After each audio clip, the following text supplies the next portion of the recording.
Okay, now we're going to attach the switch wires that go to the program select switch. These are 30 gauge silicone insulated Superflex, 6.5 inches long. So we're going to kind of pre-tin the ends here. I've already stripped them. Stripping was a little ugly. I didn't have the right didn't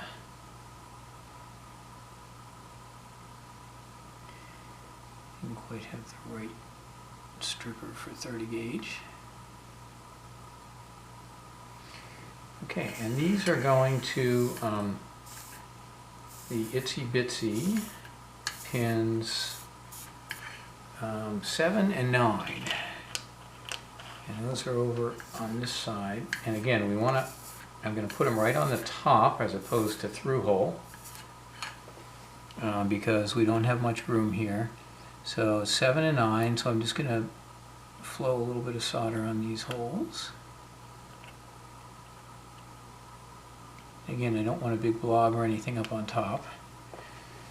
And then I'm going to get a little more solder on here. And I'm going to kind of angle these directly inwards so that they stay out of the way of theirs. Oops, there's number 9.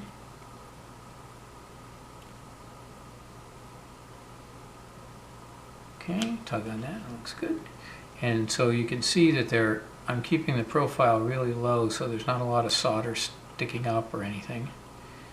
And then 7 will do.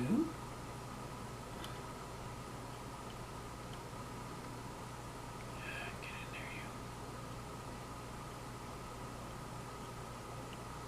Make sure it stays down there.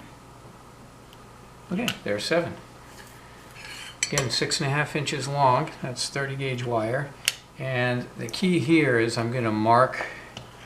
These don't really matter actually, which one's which. It's just a contact closure, so we don't have to mark polarity on the wires.